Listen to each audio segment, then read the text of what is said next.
So Matt, this is my idea for an episode, and I'm going to admit, you've been kind of against this. Yeah. Not outright against Just this. confused. Why are you confused? Yeah, not angry, just confused. Well, I don't totally know what we're doing. I mean, you just got to lay it out for me. Let me lay it out. Okay. Here on the podcast, we research all kinds of stuff, and sometimes when we delve into your area, which is history, sure, we have like actual firsthand accounts of what's going on. And that is through these time travelers that show up from time to time on the podcast called Barnacles and Testicles. Mm-hmm. Yep. So my proposal, you know how back in the 90s when there would be like a throwback show and they'd be like, all right, well, you remember that time that, and then the harp music would play and then they would go back. There's a harp and it gets all vignetted and wavy. Yeah, exactly. And then they go back and then they look at what actually happened back then. You know what I'm talking about? Yeah, that's a good way to get a super discounted episode and have it still count. But here's the thing, though. What? I mean, this could be a super discounted episode if you think about it that way. But Barnacles and Testicles have showed up a lot, and a lot of people probably don't know who they are. And I think it's important. And also, I have a proposal for you, and I think this is a great proposal. So just straight up, you know how you and I kind of want to restructure like the economics of how No Dumb Questions work. Like we're using, sponsorships, all the things, and you and I are wanting to focus more towards the Patreon model, correct? Yes, ads are weird. I mean, just in the world. Ads are weird right now. Things are changing. And what isn't changing, or what keeps changing for the better, is that people like certain things. And then I like the people who like the stuff that I make, and we enjoy hanging out and we want to. So the Patreon model seems to make a lot of sense. It's timeless. It does. It does. And so this is my proposal. So we've created these stickers for Barnacles and Testicles. Yeah, they look good. Yeah. My proposal is we kind of use this whole episode as a way to promote supporting the whole podcast on Patreon. And in exchange for promoting that and people that sign up or whatever, they get stickers. They get the Barnacles and Testicles stickers, which are amazing. Do you like them? Oh, absolutely. They're fantastic. I didn't think about how the Greek names, classic popular Greek names, I might add, Barnacles and Testicles, would look spelled out in English at first. It just, and then actually seeing that, I guffawed. I made an audible gasp when I saw the stickers, both at how great the stickers look, but also seeing Barnacles and Testicles spelled out. It took my mind to certain places, and I worry that if people put the stickers on things, it's going to initiate conversations. Well, that's kind of the point.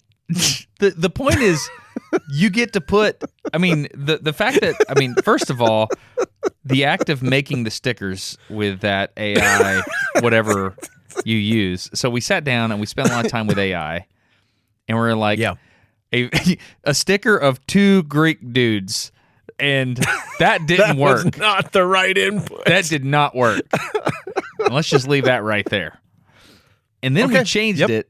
And then we changed it. People would have loved that sticker. No, they wouldn't have. But then after that, we ended up with these two, they look like chiseled, like awesome, powerful men. And I think they're incredible. And I think it's awesome. And the concept of having a sticker that says testicles on it, and then giving that out to people, and then people potentially misreading that, and then being chastised for like, why would you say that? This is clearly the Greek time traveler Testicles, who embarks on magical journeys with his friend Barnacles as they uncover the mysteries. For the purposes of education and joy. Yeah, exactly. And so my proposal is that we use this episode as like a throwback episode, because there was somebody that left us a comment and they said, hey, and I'm just going to read directly from the comment. They said, has anyone kept a tally of all the episodes in which these two have made an appearance? And the answer is yes, someone has, and that someone is me. Would you like me to tell you the episodes? Really? Yes. Yes, I would like you to tell me the episodes. Well, let me see which ones I can remember. Well, here's a question. Before you say this, there's a question. So someone brings up you know how like when you watch the Star Wars episodes, it's like what order should you watch them in? Or if you read the Chronicles of Narnia, should you read Magician's Nephew before Lion, Witch, and the Wardrobe? You know what I'm talking about? Okay, yeah. The question is, what order should we go on this little adventure together? We have a total of 5 episodes in which our two fearless time travelers show up. So the first question, before you start trying to figure all this out, is should we listen to these in chronological order through their time traveling, or should we listen to these in chronological order as we go through the podcast?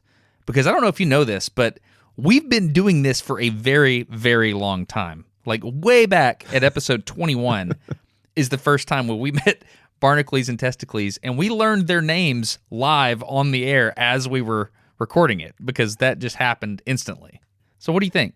That is true. There was absolutely no planning that went into that whatsoever. That's just the unfortunate thing. No, I think we should go in the order of the podcast, not chronologically in order of what time they traveled to. You think so? Yeah, because there's probably compounding stuff in there narratively, I would think. Okay. You go out. I mean, the whole point is to reset it all and bring everybody up to speed on the Barnacles and Testicles thing, and then you do it out of order of the podcast. There could be inside jokes or something that compound off of the last one that we miss. We have to go in the order of the podcast. It's the only way that can be done. Okay. Well, I accept that. I think you don't try to guess them all right now. I think we go through and you try to guess them as we, I've got the list right in front of me. Okay, I definitely know what the first one is. Yeah, how could you not? Okay, what was the first one? It's the Dial of Destiny episode. Dial of Destiny? What? That's what they called it in the Indiana Jones movie, but it's the Antikythera mechanism. The Antikythera. Yeah, that new Indiana Jones, well, it's not new anymore, but the newest Indiana Jones movie, they go looking for the Antikythera mechanism. Do they really? Yeah. That's odd because we know where it is. Yeah. I didn't watch it at all. But yeah, it's back in Nazi times or something, or the 60s. Oh, I see. I didn't watch the movie. I don't know. People just told me that that's what the Dial of Destiny is. I think it's probably true. Got it. Okay, so what is the Antikythera mechanism? It's a primitive computer that it doesn't make any sense that it would exist in ancient Greece, but it was found in an ancient Greek shipwreck, or maybe it was a Roman ship in Greece. I don't remember the exact details, but some sponge divers were looking for presumably sponges 100 years ago, something like that. And one of those sponge divers, if I recall correctly, saw one of the, I bet this is how we got it. Yeah. One of the barnacle-encrusted statues of a person just looking up at him, and it freaked him out. And he quit worrying about sponges, and he started worrying about who that person was down there with him. Yeah. And then they went and excavated the whole site, and there was crazy stuff in there. But most notably what? They found the Antikythera mechanism. They did. Primitive computer that we don't know what it does. I have a thing that's pretty, I don't know, it's pretty sad news. I've got a couple of comments here, and I want to read these for you, and I just want to see what your thoughts are on this. Okay. So first comment says this: for those that are not aware, Barnacles and Testicles is not who they say they are. It's actually Matt and Destin. The acting is so spot on that I never realized. It was only until I had the epiphany that they don't have audio recording capabilities that far from the past. Only then did I come to the conclusion that it must be them, and they were pretending the whole time. I've never felt so betrayed. I hope this doesn't ruin anything for anyone. What would you say to that? I mean, that's a my pretty favorite kind of humor. Yeah. That's what I would say. That's a pretty tall accusation. Bone dry. that we've been faking this terrible. The entire time. You know? What? Can you believe this? Can somebody say that? It doesn't even sound like.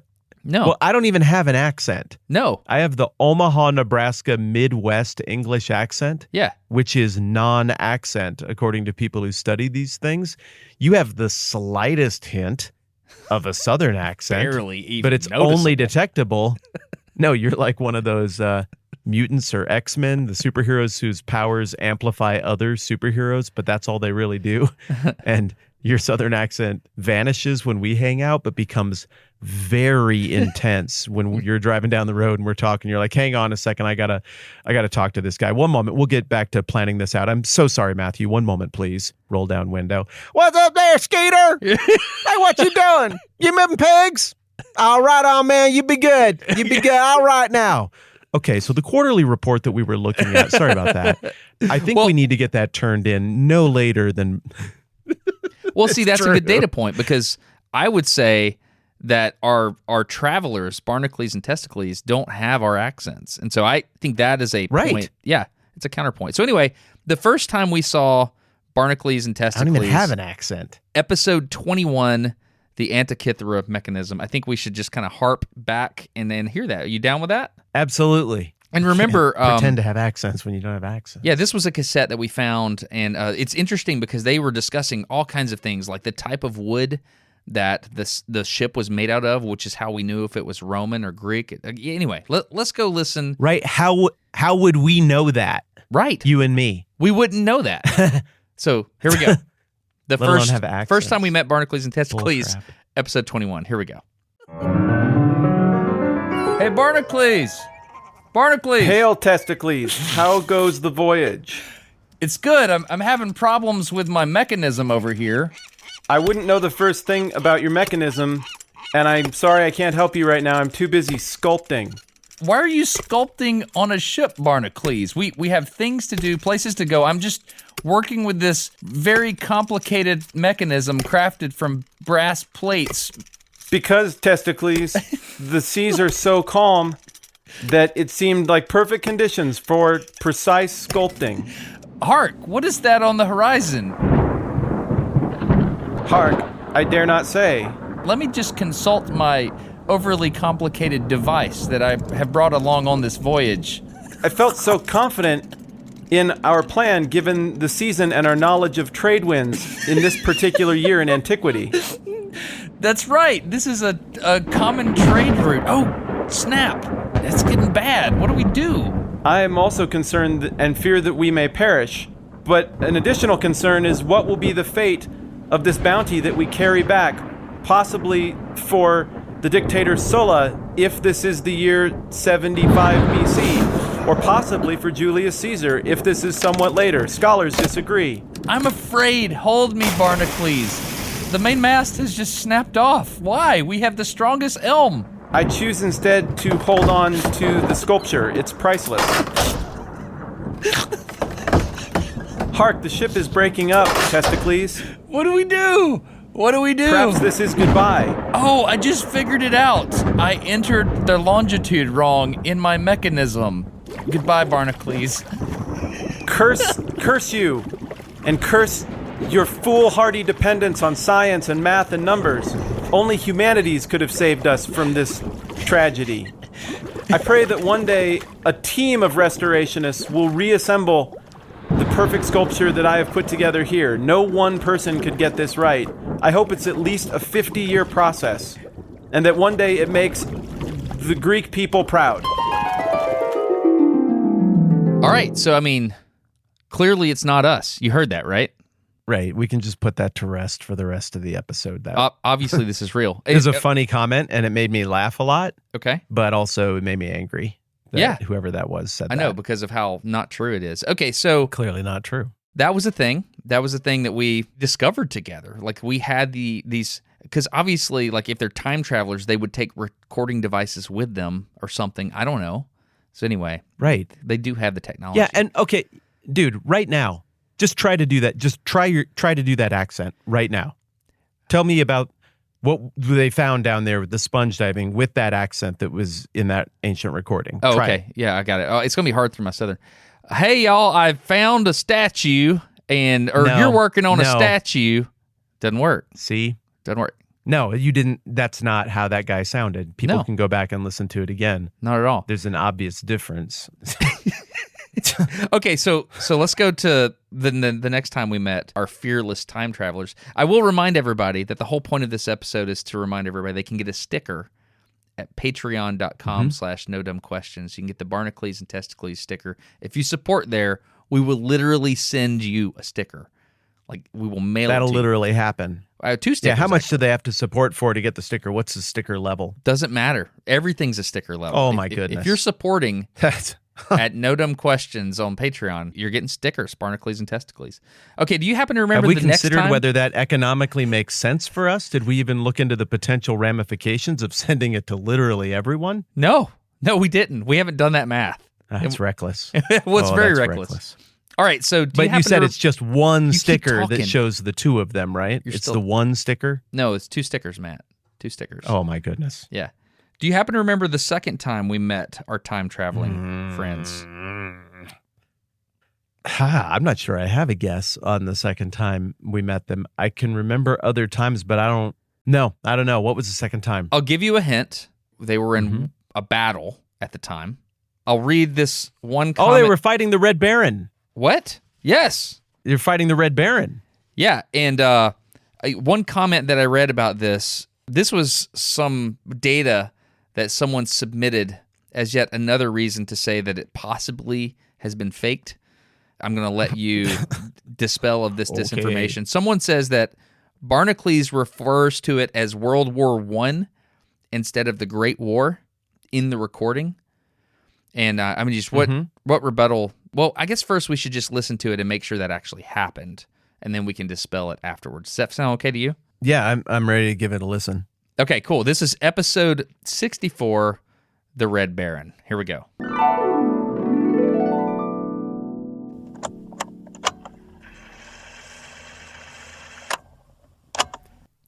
Hey, Testicles? Yeah, Barnacles. World War I is the worst. Why would you ever say that? Well, in addition to the trench warfare, the mustard gas, and the disease, Yeah, I understand. This is all disappointing and true, but what's your point? there's the boredom. Boredom. Sure.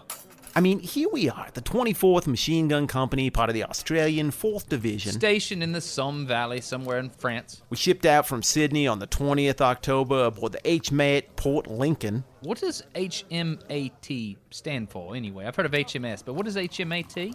His Majesty's Australian Transport, obviously. Obviously. And now here we sit on April 21st, 1918. Supposedly supporting the Canadian and British aerial squadrons from the ground. Sure, featuring the antiquated but nimble Sopwith pup. And its larger and more durable younger cousin, the iconic Sopwith camel. But nothing ever happens, mate. We just stare at the empty sky and dream of home.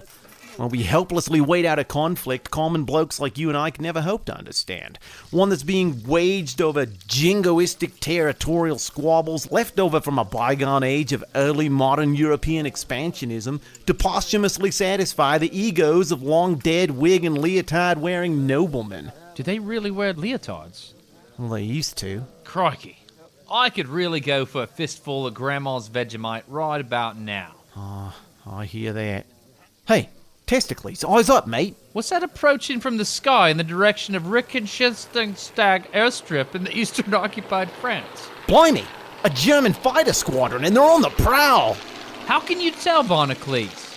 Isn't it obvious? They're flying those new hyper-maneuverable DR-1 triplanes. Oh, the Dreideckers. DR meaning dry as in three, and in German, 3 wings meaning Dreidecker. What's the name of that Dutch chap that's responsible for these lovely Sheilas? Anthony I'm sorry, mate. My ears must have been ringing. Anthony who? Anthony a man so proud of his death-dealing aerial engineering masterpieces that he named his company and his planes after himself. That's the Dreidecker, or DR-1 for short.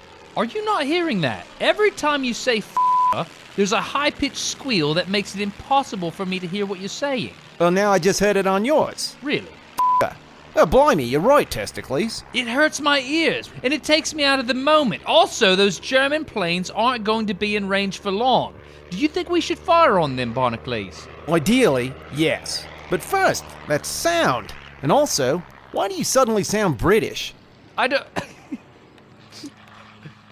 Right, maybe try spelling it. Spell f***er. All right then. F-O-K-K-E-R. DR-1 triplanes. See? No beat. Do it again, but this time say the word.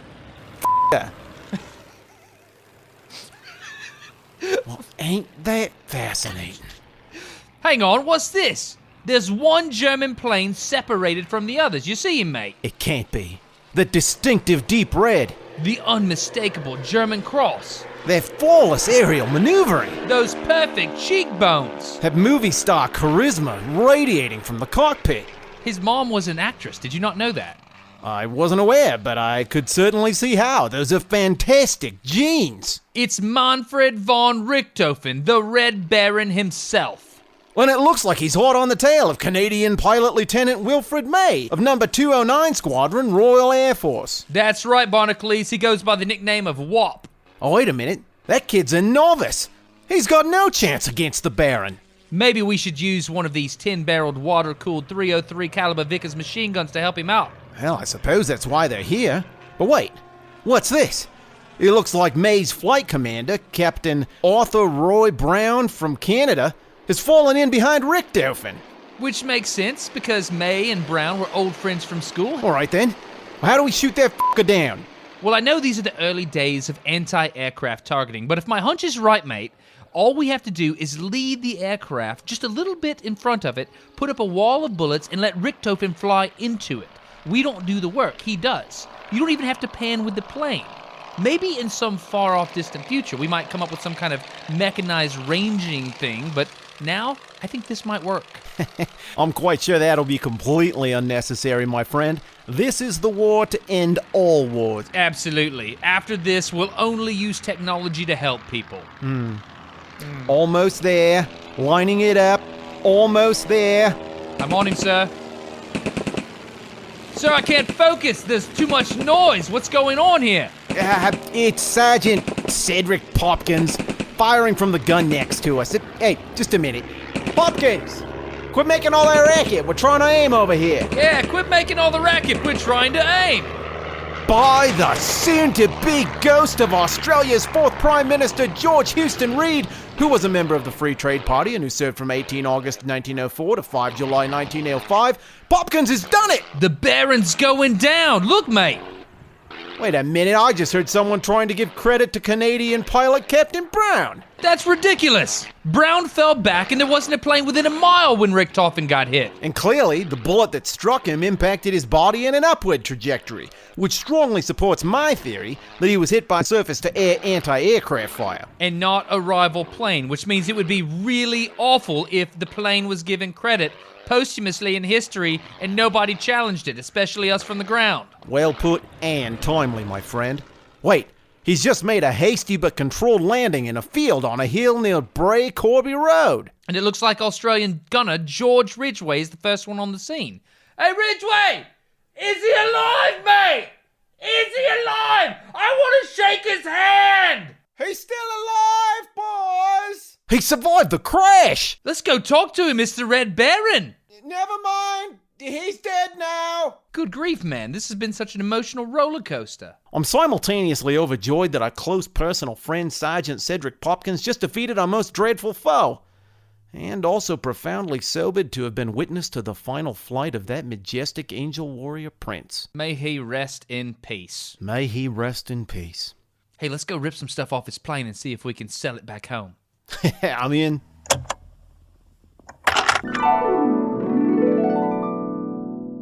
That was that recording from the Red Baron episode 64. That was beautiful. Did you hear the Great War comment in there? Did you hear that?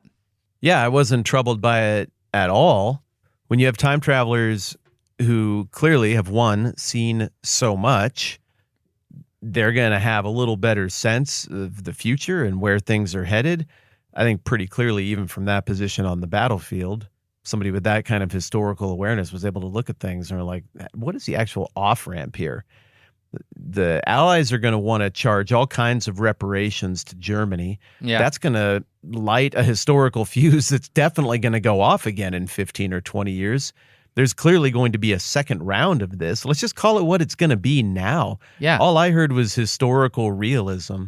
Yeah. I mean, it's just very prescient, knowledgeable individuals. And the fact that they probably predicted, you know what, after this, what will be World War I ends, we're probably going to drag the same train car that we signed the treaty in. We're going to drag it back out, and we're going to start things off for two, right? Wouldn't you think so? Probably. Yeah. That's how it came off to me. That's how it read to me. It didn't even cross my mind to be offended by that. Yeah, okay. So I don't that's know. where I'm at. Some people... That seems super nitpicky. It really does to me as well. So, yeah, I'm still in the camp that this is all real. So, again, Patreon.com/NoDumbQuestions, trying to redo the economics of the podcast here. If you want stickers, that's how you do that. Do you happen to remember the next time we saw our fearless travelers? No, I don't think I have a guess. I think I would need another hint. I'll give you a hint. It had something to do with hiding treasure. What? Yep. Hiding treasure? Yeah. It sounds really good. Yeah. Hiding treasure. Like near a tree. Hiding treasure near a tree. It was episode 88. How do I not have this? I don't know. I've listened to our entire podcast, but I don't have it. Okay, it has to do with some documents, like some documents that maybe articulate where things may have been hidden, among other things. They're, it's the Dead Sea. Yeah, the Dead Sea Scrolls. The Dead Sea Scrolls. Right, yeah. Wow. Yeah. What am I doing? Oh, yeah, and this recording, well, I mean, the most embarrassing part about me forgetting is what this recording that we introduced has done to the world of classical studies, Jewish studies, biblical studies. I mean, it revolutionized people's understanding of the link between the Old Testament and New Testament, the intertestamental period, the Essene communities that lived in the wilderness. Yeah. During that time. It's been an absolute game changer for everything. I'm embarrassed that it slipped my mind. I know. I mean, this one recording that we found has totally changed archaeology in the area, perhaps even more than the Dead Sea Scrolls themselves. Yes, in a lot of ways it could. So, yeah, let's go back and listen to our time traveling heroes here. Let's see what they have to say. Barnacles, what are you doing? Hark, fair Testicles, I'm putting these important Bible documents in this cave. I assume you're doing this because the Bar Kokhba's revolt has gone awry, and the Romans are running roughshod over everything, and they're about to come here next, and we're assuming that we're going to be run out of this village here, Qumran. Is that the deal? I mean, in all of my time here at this Essene compound, I have never in all my life felt this just down. Things just don't feel like it's going great. Are you feeling the same thing? This is an incredibly depressing time in our history, and it feels like the only thing we can do is cut bait and hope to return later. I don't know. You were sitting there telling me you were doing something. What are you doing? What's with the jars? I'm wrapping Dude, where up. did you get the jars, man? That's all of our jelly jars. Where have you? Carl made all of them. He made extras so that we could still take jelly with us. Larry has those, and he's already left. And I got the extra ones from Carl, and I'm just putting these Bible scripts in there. Dude, real quick. First of all, I'll get back to what you put in the jars, but look at your robe there. What? Dude, you know our supreme leader, the teacher of righteousness, does not like nakedness to be shown. Look, right there. Look right there. I'm not naked. Look what's hanging out right there. You're looking in the gap. Look at it. It's because of how you're putting your head. You're going to get Nobody 30 could days. see that from a normal angle. You're going to get 30 days. I was just in here putting Bible scrolls. I'm not taking 30 days. I'll give you 10. I'm doing this for you. You know what the community rulebook says. You know this. I'm your friend, Barnacles. I'm telling you, cover up your nakedness. Okay? Are we done with this? Are we done with this? And I'm telling you that nobody would have seen my nakedness if you weren't nosing around in this Bible urn cave that I'm working in. It's down it's down there by your knee. Look, that's what I'm talking about. How can it... Yeah, roll it up. Okay, cool. All right, so here's the deal. Now that we've got that addressed, what are you putting in the clay pots, or jelly jars? What are you putting in here? I'm putting in all of the precious documents that we want to preserve for posterity's sake, and I thought the best place to put these would be in Cave 7.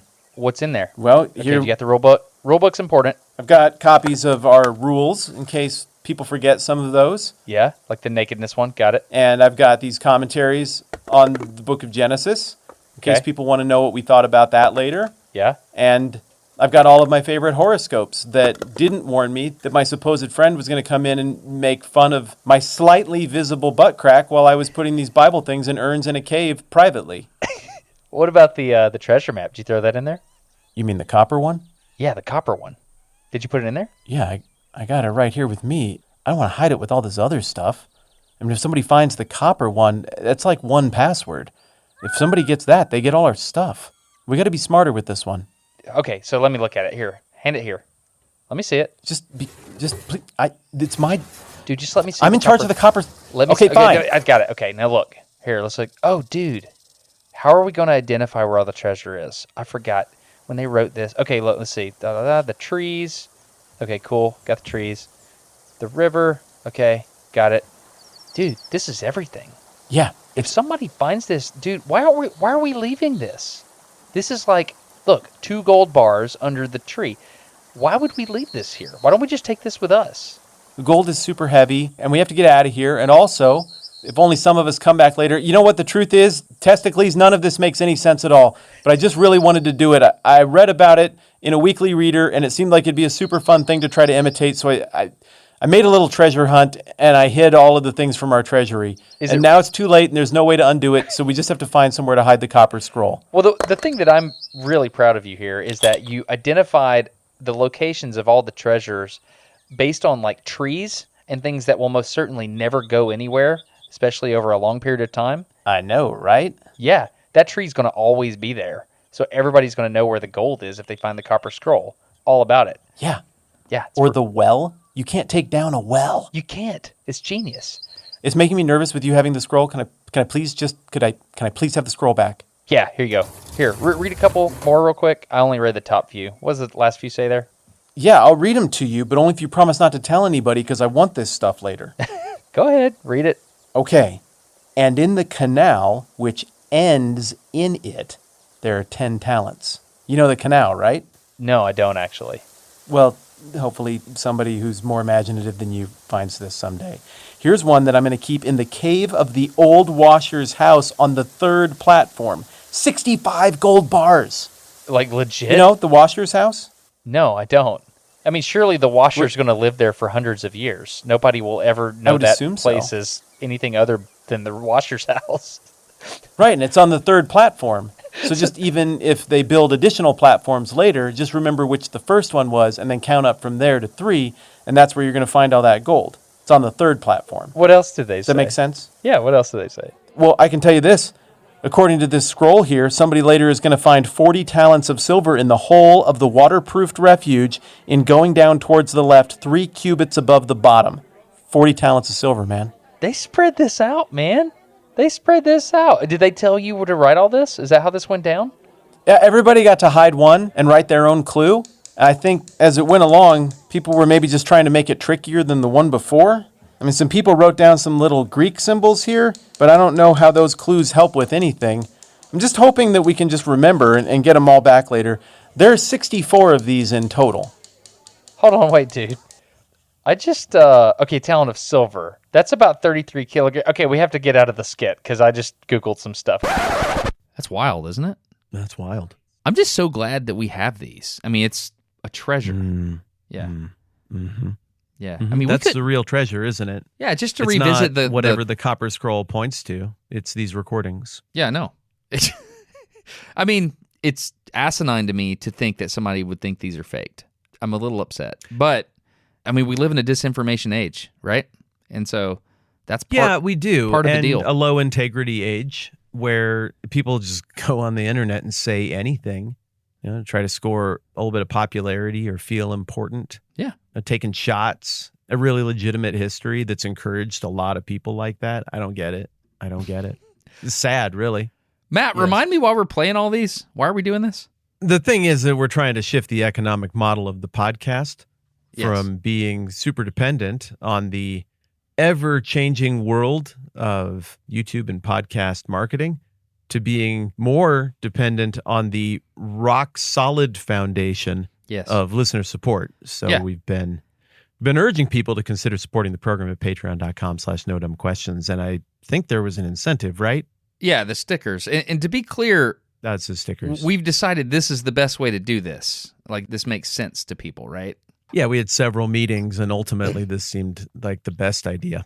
And by several meetings, I mean we turned on these microphones a few minutes ago. I think now would be a good time to tell people the other thing that's been happening. That's happening in the reverse way. I think that is medically private information. No, buddy. not that one. The fact that we've gone back through the back catalog, and the beautiful thing about having RSS feed is that we can go back and download our files and we can change them.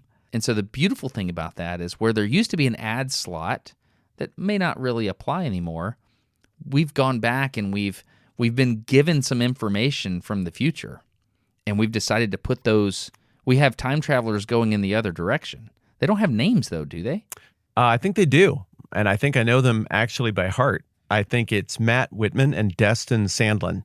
From the future, that's right. From the future, though. Yeah. So how does this work? Just so people that may or may not be going back through the back catalog and trying to figure this out, and it may or may not be. Yeah, I mean, if people are a scavenger hunt that we may have put inside the old episodes, how would they find these?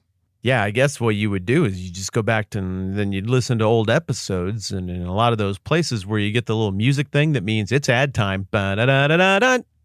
After that, it's not going to be what you thought. It's not going to be what it used to be. It's going to be a message from the future about how Earth and civilization and society has played out, and about what would be the only ways that anybody could possibly send help into the future to solve all of the crises that society will one day face, and to avoid the bleak possible outcomes. There's going to be, if I recall correctly from the time travel recordings, there's going to be one primary suggestion for how to solve the potential bleak outcome of the future and make it bright once again. I don't remember for sure what it is. I think so. And what's so odd is that there are so many different alternate timelines. So many. That future Matt and Destin experience. It's almost like there's a couple of points where something changes in the present, and it creates this flicker butterfly effect where like different things happen, and so you get to hear. I was kind of shocked when we were given this from future Matt and Destin via that really strange communication method that we decided not to talk about anymore. I think it's interesting. Yeah, so, I've been told that that's really bad to communicate with your past selves. Yeah, and maybe that's why our future selves just went and edited the back catalog, was to get the messages to us and everyone without causing an implosion of the space-time continuum. But I mean, it works. I've heard them myself. Yeah. Okay. I'm sad to hear about how things turned out, but I'm hopeful that it could be changed. Yeah. Okay, so there's that. Where are we at here? So we've done the Antikythera mechanism. Yeah. We've listened to the recordings from the Red Baron of both Barnacles and Testicles. We've checked out the Dead Sea Scrolls there. Can you think of the next thing where Barnacles and Testicles show up? I can think of one more thing where they show up, but not two. Yeah? No, I don't know. You got me. Okay, so this is what's happening. We forgot the next episode that this was on, and it was Julius Caesar. And so we went back and played it, and we got into a coughing fit because of how stupid it is. All right, so Matt, episode 155, Julius Caesar. Why Julius got assassinated? So we're gonna play Barnacles and Testicles read from the 12 tables. What were the 12? What were the 12 tables, Matt? It was the foundational law of the ancient Roman Republic. There were 12 tables. They covered things. I'm sweating. I can't do it. All right, here we go. The 12 tables. It's laws. It's laws. Laws, Roman laws. Here we go. Hark, fair Testicles. Greetings, Barnacles. What carriest thou in thy hands? It is the 12 tables, the foundational documents of our republic. The finest tables. If there were a 13th, I would just throw it in the trash because there only needs to be 12. Oh, yes. Fair Barnacles, would you like for me to read from the tables for you? Is Jupiter high god over all creation? Of course. By Romulus's nipple sucklage, I will now read Table 5. Inheritance and guardianship. Women, even though they are of full age, because of their levity of mind, shall be under guardianship, except Vestal virgins, who shall be free from guardianship. What does that even mean? As well it should be for Vestal virgins. A fine law from a fine table, read by a fine friend. Barnacles, I would loveth Art? if thou would read from Table 6 for me. It would be my great delight if only I had table 6 on my person. However, since I am only carrying table 8, I shall have to read from it. Table 8, Law 4. If one commits an outrage against another, the penalty shall be 25 asses. It actually says that. It does say that. What? What?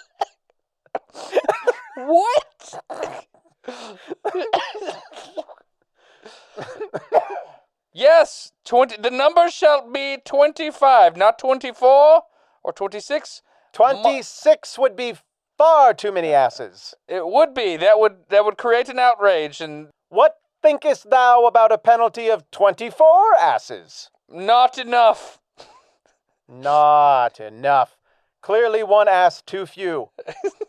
Fair Testicles, wouldst thou read to me from table 10? I would love to do that. Table 10, the sacred law. What? A dead person shall not be buried or burned in the city. There are 10 laws within table 10. And furthermore, I think we can both agree that after such a dead person is not buried or burned in the city, that dead person's bones shall not be collected, that one may make a second funeral. Unless, of course, an exception is for death in battle on foreign soil. Naturally. Dude, if there were 13 tables, I would throw it in the trash. Oh, you're funny, dude. You're genuinely funny. Okay. Well, there you go. So, we've got it, just to remind everybody, what are we doing? Why are we doing this? First of all, why are you even listening to this? Do you realize how deep down the rabbit hole you have to be for this to be funny? I don't know. It's pretty funny. I bet somebody else who's listening right now is sweating just like I am. I bet somebody else Do you think thinks this kind of crap is actually funny, and they are crying a tiny bit too. I'm crying as well. Okay, so this is hilarious. I guess I would like to say thank you for letting us do this because it brings genuine joy to my life. I really enjoy this. And yeah, I'm grateful that you let us do this. Same. The idea here, if you're into this sort of thing and you want to support this, you can go to patreon.com/nodumbquestions. We're going to literally send you a sticker that says testicles on it, but you know to pronounce it testicles. And it says barnacles on it, but you know to pronounce it barnacles because you know what's up. So really good stickers.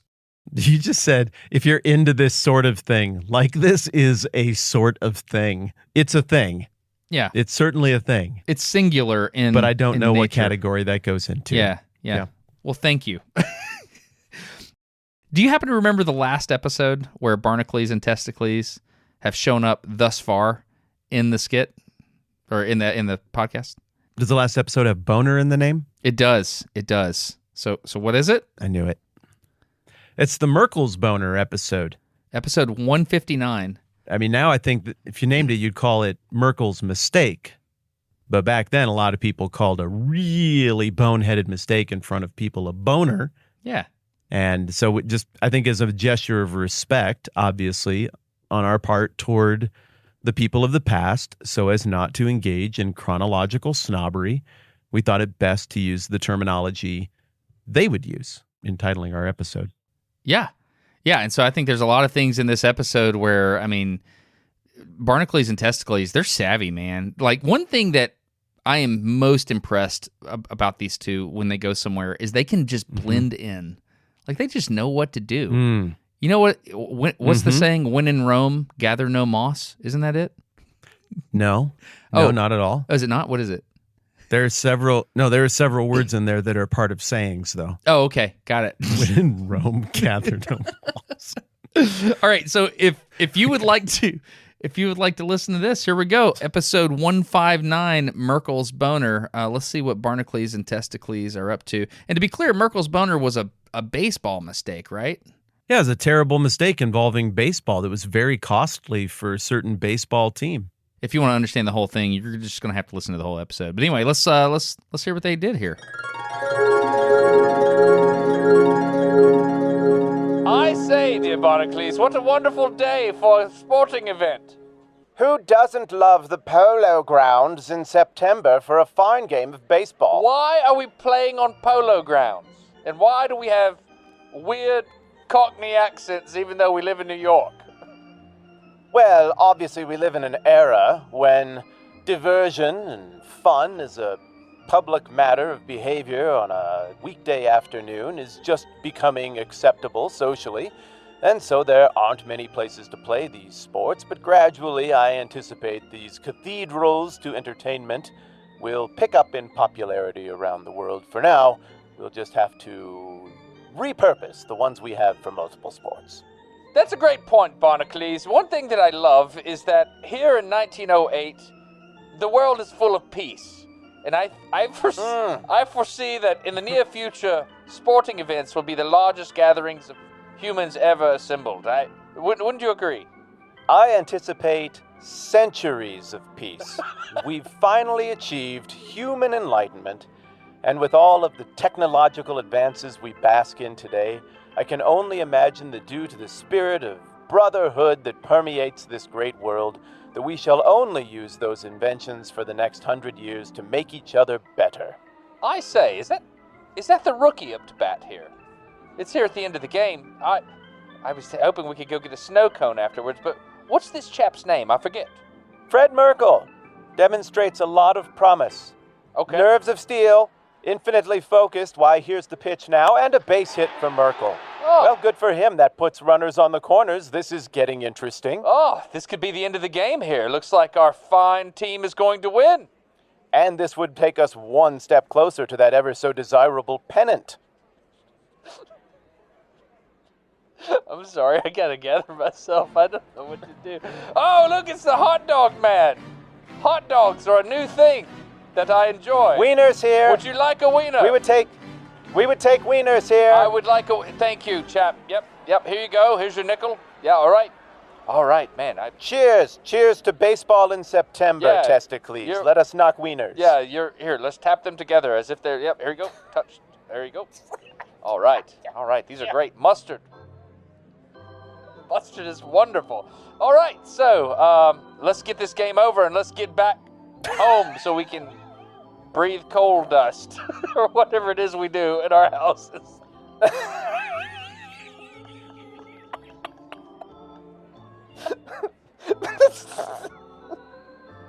My fair Testicles, I must say, these ballpark wieners are especially delicious today. No doubt made from 100% beef. Okay, whatever. All right, so we've got shortstop Al Bridwell up to bat. I say, if he hits this next pitch from Feister, then we might be done for the day, my fair Barnacles. This might be it. A fine hitter. I'm hopeful. All right, here's the pitch. In the windup, oh, he drilled it!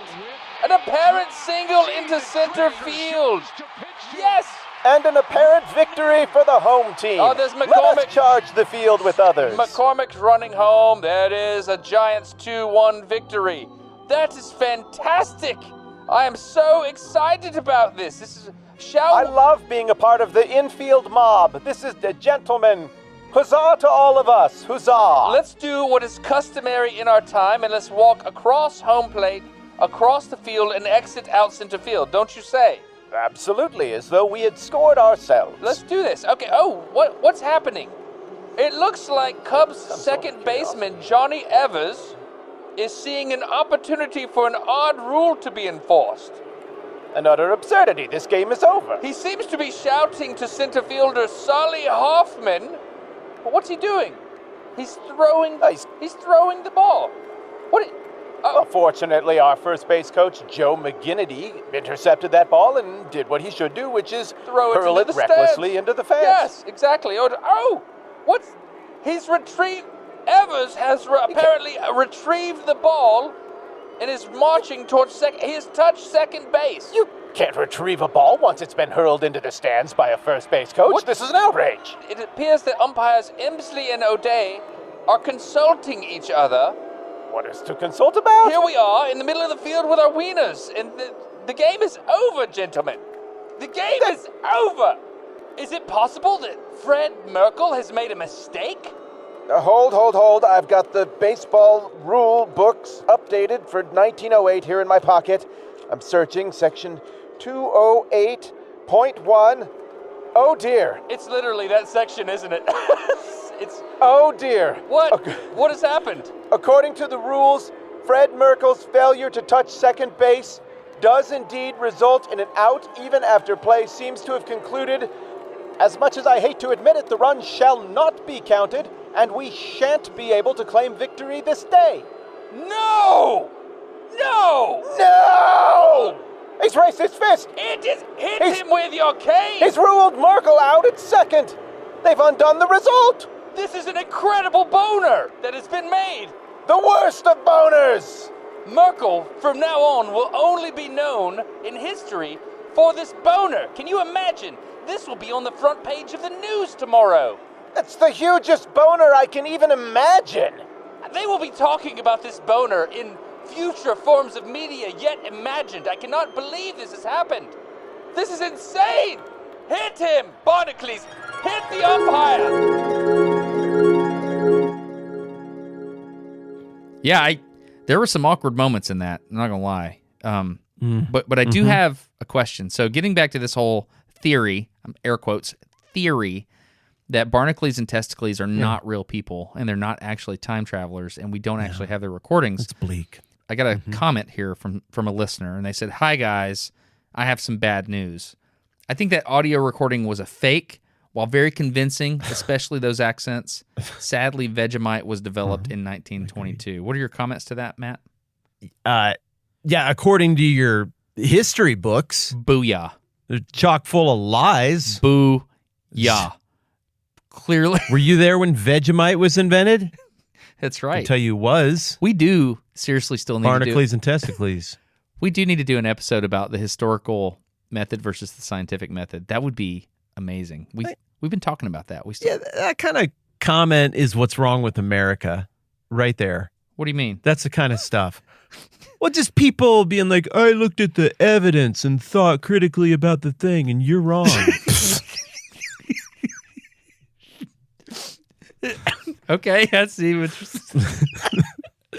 Dude, that joke was so many levels deep because I couldn't tell where you were. Like, you were somehow that was like sarcasm of sarcasm or something. I don't even know what just happened, but it was a couple more. It was great, dude.